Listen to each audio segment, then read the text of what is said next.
Hello and welcome to today's Business Spotlight, where we are joined by Andrei Fararu of Feraru Dynamics. Welcome, Andrei. Let's dive straight in. Tell us what you do and how long you've been doing it for. Hi, thanks for having me. First of all, I'm really happy to be here. Feraru Dynamics designs and manufactures wearable technology to protect people against hazardous exposure at work. And we also design and help customers with beautiful software that they can use to manage people's exposure and productivity and efficiency at work. We've been doing it since 2018. We've been incorporated as a spin-out from Coventry University in 2018. But I've been involved in the project that became the company long before that. Amazing. So this has been born out of, was this born out of university? Is this what you studied at university? Yeah, so I studied mechanical engineering at university. And I used to work for Rolls-Royce Aerospace in Derby. And in 2016, I realized it was kind of obvious that there's no real solution for hand-arm vibration syndrome specifically. One of the biggest exposures in the workplace. So I proposed an initial project to Rolls-Royce to measure vibration and tell them, what the workplace exposure is actually in real terms. Everybody was saying, well, you shouldn't let anybody else own the IP. You should really start your own business. So I came back to university and I said, look, I've got this great project. Can you help me start a business? Because I'm just a mechanical engineer. I don't know anything about starting a business. So I needed that support, and Coventry University was there to help me out in the beginning. Fantastic, amazing. And so I guess that was really the motivation for starting the business then, finding that challenge, that obstacle, and wanting to have an impact. What has been the impact since starting the business? Yeah, so I've seen, I've had all these ideas in my head in 2016, 2015, when I just started thinking about occupational health. And I was just thinking a lot. I always find myself, up at night just thinking about how can we bring this technology, the new sensors and everything that's out there right now, to occupational health and actually have accurate data that people can base their decisions on. And the impact has been massive. We've launched the product in 2022. So we've recently launched it, really, and we already have more than 400 users out there generating data every single day, and getting more and more accurate in their estimations of exposure, and forming better control measures based on that data. Wow, that's an incredible number.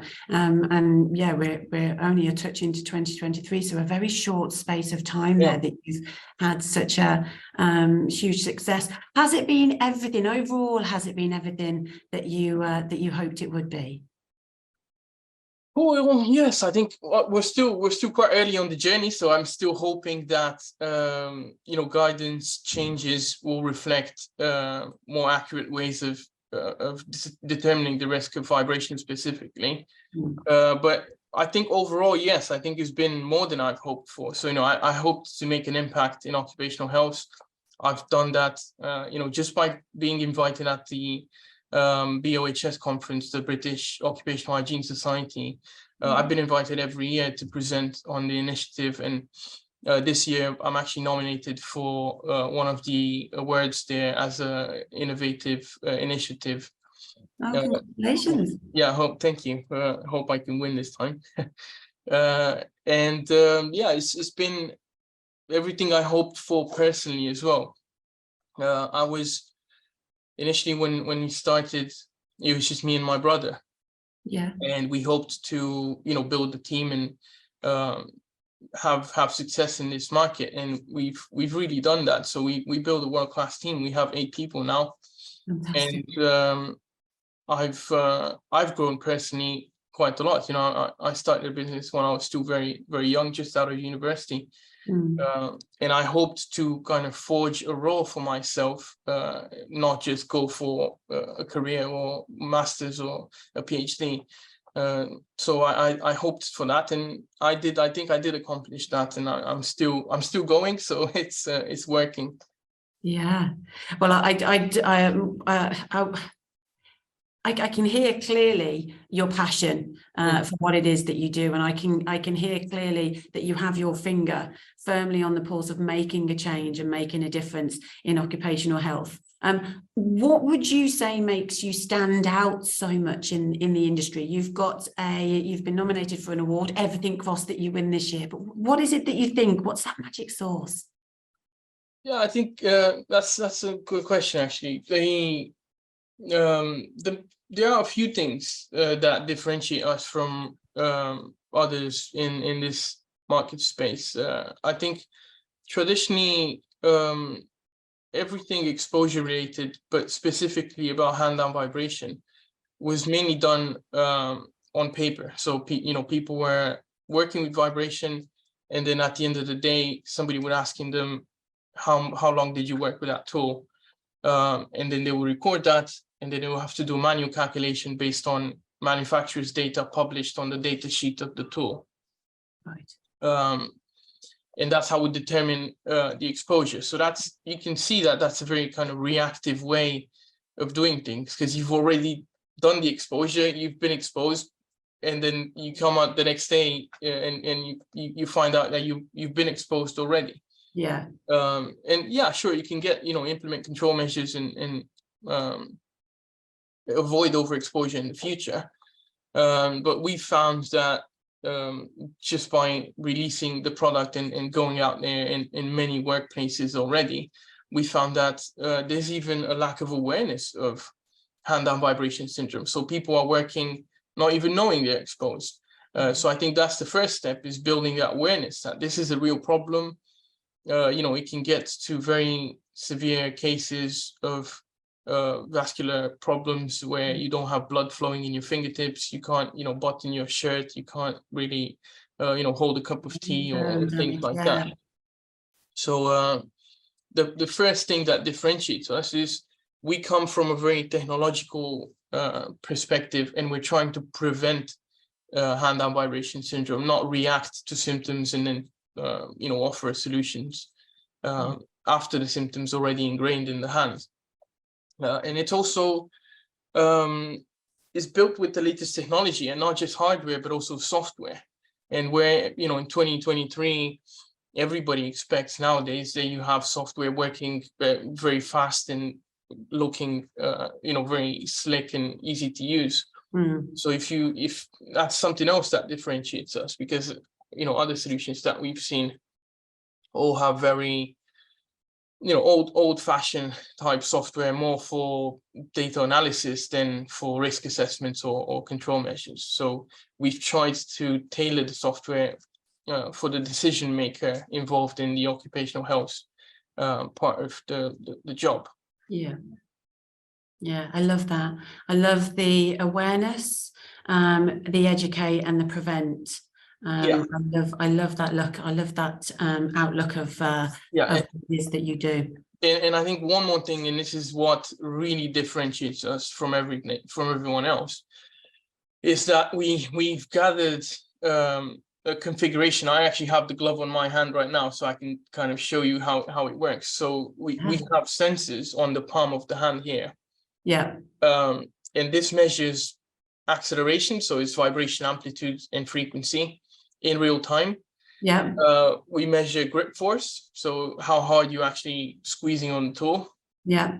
And on the back of the hand, we have the alert system that tells people when to stop, when to take a break. And then we have a gyroscope here that measures hand orientation. So nobody else is doing any of that. People are, like I said, just using paper-based systems or strapping accelerometers on tools to understand how that tool is vibrating. Yeah. But actually measuring the human being and what the vibration is being, absorbed into the human body. So that's how we really differentiate ourselves, and we've gone so far in our development that I think we're like at least 10 years ahead of of everybody else. Absolutely, that glove is incredible. So when it comes to the thought process around how can we prevent what is going to be that disruptor, so that when we're using machinery, we know exactly when it is to take a break before it gets to the danger point. The glove has a mechanism. Is it an alarm on the back? Is it a light? So we have LEDs and a buzzer, so you can hear it and you would see it on the back of the hand, and you know when to stop, when to do a job rotation with somebody that hasn't done work with vibration for that day. That's incredible. That's incredible. And is that something that you've invented and you manufacture yourself? Is that? Yes, so we have a patent on this, and we manufacture it ourselves in Germany. And then the docking station that has to be plugged in to download the data, we actually do it here in Coventry. Oh, wonderful. Amazing. Oh, that's so fantastic. What would you say you would attribute your growth to? Is the glove the part of that? Is the glove the part of the future? What would you attribute your growth to? Yeah, I think the technology itself is definitely the main factor of our growth, because I really believe products makes the company. So if you have the right product, you will grow naturally, because people will be attracted to the right kind of solution.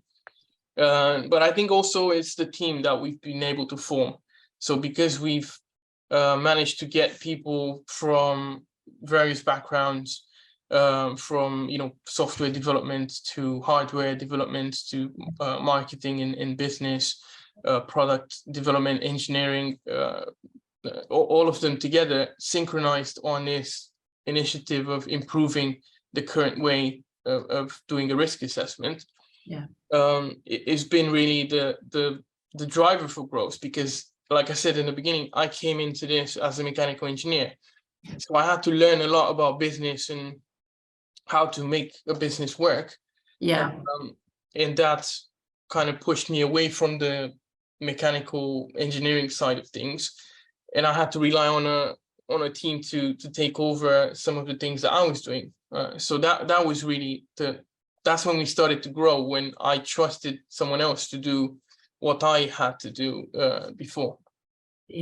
And would you say that that's a difficult thing for a business owner to do, to let go, to relinquish that control? Definitely. I think it took me about a year, maybe something like that, to really we have heated arguments here in the office because I didn't feel like we're going in the right direction. But I think the key to this, and this is maybe something other business owners can really rely on, if you're employing really good people, really talented people, you have to trust them to make some of the decisions, and you just need to live with the consequences. You hold yourself accountable for the business overall, but you also hold them accountable for their decisions and their work ethic, and how they align their intentions with the attention of every moment is very important. So you have to make sure that's an ongoing process, and it's working towards the business goals that you've set.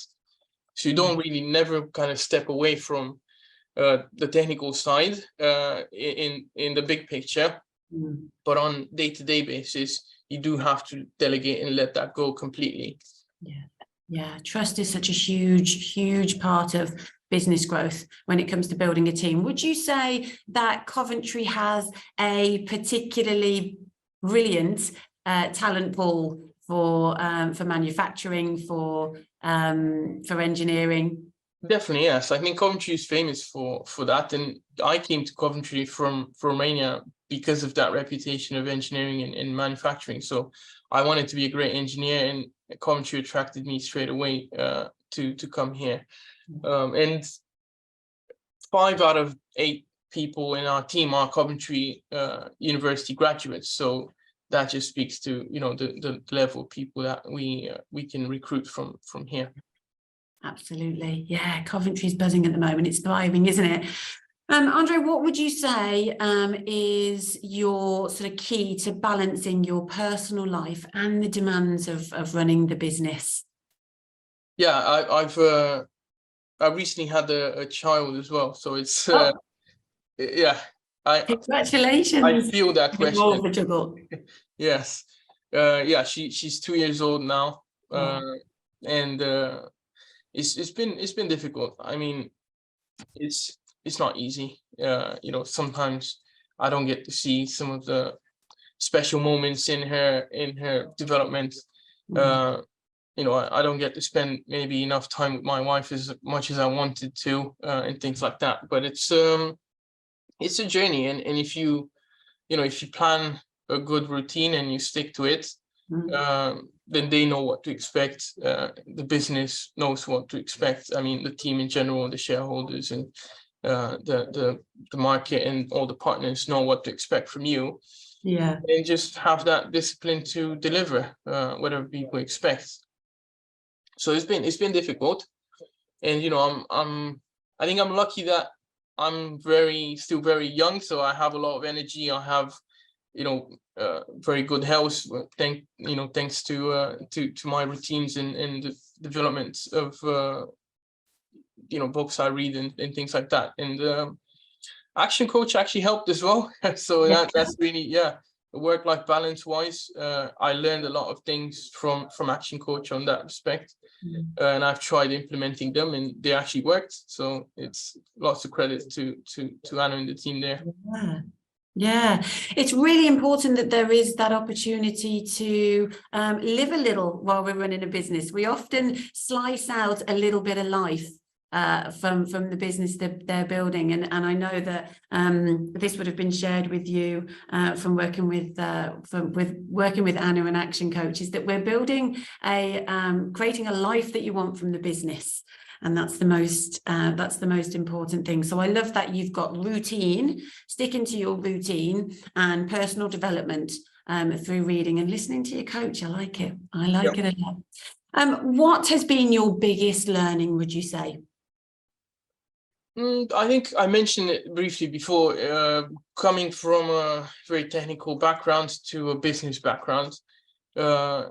Just learning how to do the basic stuff, really. It's a budget file, some legal documents, learning how to manage a team, how to manage personalities, and you know, we've done disc analysis on the team, and that was quite revealing on you know, quite clearly I've been approaching things from maybe a wrong perspective. And then after doing that analysis of personalities within the team, it was very obvious that I have to change a few things to communicate better. The team has to change a few things to communicate better to me. So that, I think, managing the team has definitely been a learning curve for me personally. Yeah. And then I think development-wise, as a CEO, as a business owner, learning probably the frameworks around growth. So, you know, getting from oriented on profits and understanding, you know, the market space in this capitalistic type society. It's also quite a learning curve. Yeah. How do you continually to develop that? What do you do? It sounds like from a team perspective, you've dived into DISC, and that helps open up the communication. But personally, how do you keep your finger on the pulse with the business?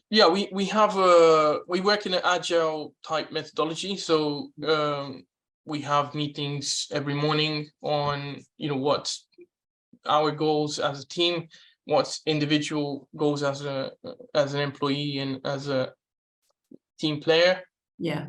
And I think that's really useful. So having that every morning really helps. And just, you know, I've developed personal relationships with everyone in the team. So, you know, obviously my brother is part of one of the main guys in the team, and I've known him since he was born, so that's quite useful. Yeah. One of our other main person that's now leading the development has been a university colleague of mine, so I know him a bit more as well. And then the rest of the guys, I have one-to-ones with them every 2 weeks, and I try to understand, what their aim is in their development, not just financially, but also as a person in their own career. I really want this initiative to improve health and well-being in the workplace be a sort of ramp of launching for everyone at the end of the business journey. So, when we go for the exit plan, or if we develop a way of running it for longer term, I want everyone to have the opportunity to launch themselves into their own ideas or their own business journey at some point. And this is something that I constantly go through and make sure I update, everyone's intentions.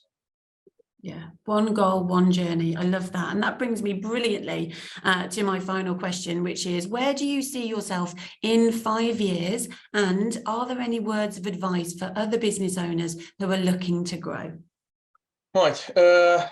So 5 years from now, I hope we're the market leader in hand-on vibration, and we've introduced a few other products to manage other work hazards like noise, repetitive strain injury, ergonomics, dust exposure, chemicals, nuclear energy. There's so many things that influence the human body at the workplace, and I really don't think anybody should be going to work, coming out from work in a worse condition that they came in.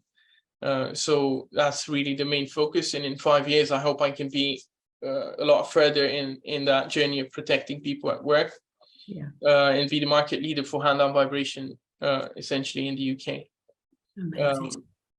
International expansion, I think we're trying to get into other markets as well, not just the UK.